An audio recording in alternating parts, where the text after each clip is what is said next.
بسم اللہ الرحمن الرحیم الحمد لأہلہ والصلاة والسلام علی اہلہا اما بعد۔ محترم بزرگوں اور دوستو، آپ کی خدمت میں ایک مختصر سی بات، یہ جو وبا اور بیماری پھیلی ہوئی ہے اس کے تعلق سے بخاری شریف کی 2 حدیثوں کا نچوڑ آپ کے سامنے پیش کر رہا ہوں۔ صحیح بخاری شریف کتاب الطب باب اجر الصابر فی الطاعون میں ایک روایت ہے، ماں عائشہ صدیقہ رضی اللہ عنہا نے حضور صلی اللہ علیہ وسلم سے طاعون یعنی یہ پھیلنے والی جو بیماریاں ہیں اس کے بارے میں پوچھا، تو اللہ کے نبی صلی اللہ علیہ وسلم نے ارشاد فرمایا انہ کان عذابا، وہ عذاب تھا، یبعثہ اللہ علی من یشاء، جسے اللہ جس پر چاہے بھیجتا ہے۔ تو اللہ کے نبی نے طاعون کی بیماری کو صاف صاف عذاب کے الفاظ استعمال فرمائے۔ فجعلہ اللہ رحمۃ للمؤمنین، تو اللہ رب العزت نے اسے مومنین کے لیے رحمت بنا دیا۔ سنیے آگے وہ کیسے، فلیس من عبد یقطع الطاعون فیمکث فی بلدہ صابرا یعلم انہ لن یصیبہ الا ما کتب اللہ لہ، ایسا کوئی بندہ نہیں جہاں طاعون پھوٹ پڑے، جہاں ایسی وبا بیماری پھیل جائے، لیکن وہ بندہ فیمکث فی بلدہ، اپنے شہر میں اپنے علاقے میں صابراً صبر کرتے ہوئے رک جائے، اپنے گھر میں رکے، لاک ڈاؤن کے زمانے میں رکے، جو بھی آپ ترجمہ کر لیں۔ یعلم، وہ جانتا ہے، اس بات کو جانتے ہوئے کہ انہ لن یصیبہ، کہ اسے وہ بات نہیں پہنچ سکتی مگر وہی جو اللہ نے لکھ دی ہو، یعنی وہ اللہ کی تقدیر پر بھروسہ کرنے والا ہو کہ جو اللہ نے تقدیر میں لکھا ہے وہی ہوگا۔ اس بھروسے کے ساتھ اگر وہیں رکتا ہے تو اللہ کان لہ مثل اجر الشہید، تو اس کے لیے شہید کا اجر ہوگا۔ یہ جو طاعون امواس کے نام سے ایک طاعون پھیلا تھا خلافت فاروقی میں، حضرت امیر المؤمنین عمر فاروق رضی اللہ عنہ کے زمانے میں، ملک شام کا ایک قریہ ہے، اس گاؤں کا نام، قریے کا نام امواس ہے، تو وہاں یہ طاعون پھیلا تھا، اس لیے یہ طاعون امواس کے نام سے کتابوں میں آتا ہے، جس میں بے شمار صحابہ بھی شہید ہوئے۔ ان صحابہ میں چند نام یہ ہیں: ابو عبیدہ ابن الجراح، معاذ ابن جبل رضی اللہ عنہم، یزید ابن ابی سفیان، حرث ابن ہشام، سہیل ابن ہشام رضی اللہ عنہم، یہ سب اس میں شامل تھے، بے شمار صحابہ اس میں شہید ہوئے۔ بخاری شریف میں حدیث نمبر 5729، حضرت عمر رضی اللہ عنہ ملک شام کے سرکاری دورے پر تشریف لے جا رہے تھے، ساتھ میں صحابہ کی ایک جماعت تھی۔ ایک جگہ ہے، اس کا نام ہے سرغ، سرغ سین را غین، SARGH بول سکتے ہیں۔ وہاں پر آپ رکے، وہاں پر آپ کو حضرت ابو عبیدہ بن الجراح اور ان کے ساتھی جو فوجوں کے سردار لوگ تھے وہ ملے، ان سے ملاقات ہوئی۔ انہوں نے عرض کیا، امیر المؤمنین، ملک شام میں وبا بیماری پھوٹ پڑی ہے۔ تو حضرت عمر فاروق رضی اللہ عنہ نے فرمایا کہ بھئی اب کیا کرنا چاہیے؟ چنانچہ آپ نے مشورے کے لیے فرمایا کہ میرے لیے مہاجرین اول کو طلب کرو، تو ان کے پاس مہاجرین کو بلایا گیا۔ آپ نے مہاجرین سے مشورہ کیا، مہاجرین کی 2 مختلف رائیں سامنے آئیں۔ بعض نے یوں کہا کہ اللہ پر بھروسہ کرنا چاہیے، جس کام کے لیے تشریف لے جا رہے ہیں جائیں، وہ کام کر لیں۔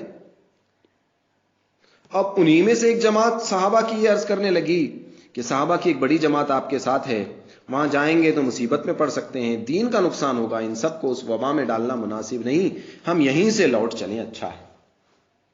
تو حضرت عمر فاروق رضی اللہ عنہ نے دونوں رائیں سنی اور ان سے فرمایا اچھا آپ لوگ تشریف لے جائیں۔ پھر فرمایا کہ بھئی انصار کو بلاؤ۔ اب انصار تشریف لائے، ان میں بھی 2 جماعتیں، 2 رائے ہو گئی۔ ایک رائے یہ آئی کہ بھئی جانا چاہیے، اللہ پر بھروسہ کرنا چاہیے۔ دوسری رائے یہ آئی کہ بھئی واپس چلنا چاہیے، جان بوجھ کر کسی بیماری میں نہیں پڑنا چاہیے۔ پھر ان سے بھی کہا کہ بھئی ٹھیک ہے آپ لوگ تشریف لے جائیں۔ پھر کہا کہ قریش کے ان بڑے بوڑھے بزرگوں کو بلاؤ جو فتح مکہ میں مسلمان ہوئے تھے۔ اب ان سب کو بلایا، ان سب نے رائے لی، ان سب سے بھی رائے لی، تو ان سب کی متفقہ ایک رائے تھی بس، اور وہ رائے یہ تھی کہ بھئی یہاں سے لوٹ جانا بہتر ہے، یہاں سے واپس مدینہ منورہ جانا بہتر ہے، آگے سفر نہ کیا جائے، واپس چلیں اچھا ہے۔ تو آپ نے فرمایا، اعلان فرما دیا آپ نے کہ میں صبح کو اونٹ پر سوار ہو کر مدینہ لوٹ جاؤں گا، اور باقی جتنے ساتھی تھے سب کو یہی حکم دے دیا۔ یہ واقعہ 18 سن ہجری کا ہے۔ اس زمانے میں ملک کے شام، جسے ہم آج سیریا کہتے ہیں، حضرت عمر رضی اللہ عنہ نے اس کو کئی حصوں میں تقسیم کیا تھا، اور ہر جگہ فوج کے ایک ایک سردار کو متعین کیا تھا۔ ایک خالد بن ولید رضی اللہ عنہ، زید بن ابی سفیان رضی اللہ عنہ، شرحبیل بن حسنہ رضی اللہ عنہ، حضرت عمرو بن عاص رضی اللہ عنہ، یہ سب گورنر تھے۔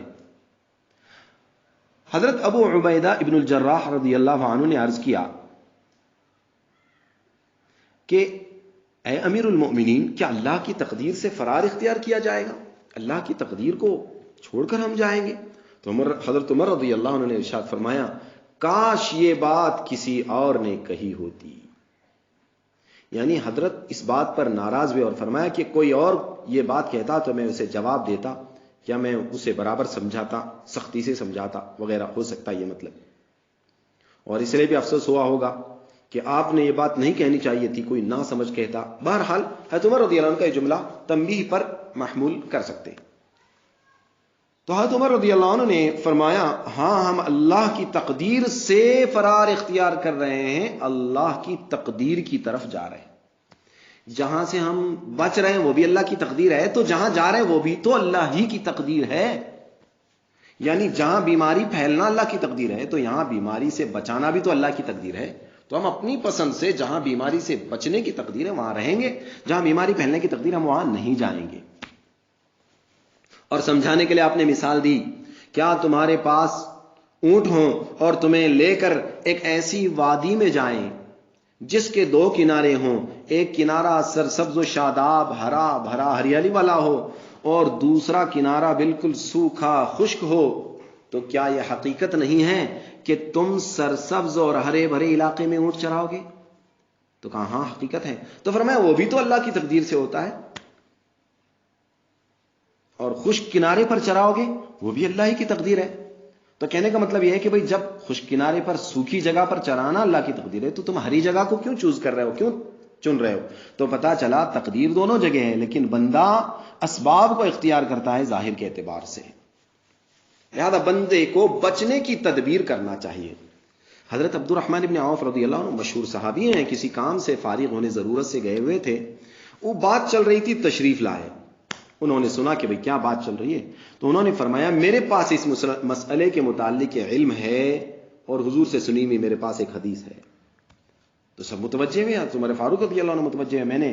انہوں نے عرض کیا کہ میں نے رسول اللہ صلی اللہ علیہ وسلم سے سنا ہے، حدیث ہے، آپ نے فرمایا کہ جب تم کسی سرزمین میں، یعنی وبا کے متعلق فرمایا کہ جب تم کسی سرزمین میں سنو کہ وہاں وبا پھیلی ہے تو وہاں نہ جاؤ، اور اگر ایسی جگہ وبا آ جائے جہاں تم خود ہو تو وہاں سے مت نکلو۔ اس پر حضرت عمر رضی اللہ عنہ نے اللہ کی حمد کی، شکر کیا، اور پھر واپس لوٹ آئے۔ تو دوستو، اس سے یہ بات ہمیں صاف سمجھ میں آ رہی ہے کہ بندے کو جہاں ہے وہیں رکنا چاہیے۔ اگر بیماری وہاں ہے تو بھی وہیں رکنا چاہیے، اللہ پر بھروسہ کر لینا چاہیے، اور اگر بیماری دوسری جگہ ہے تو وہاں نہیں جانا چاہیے۔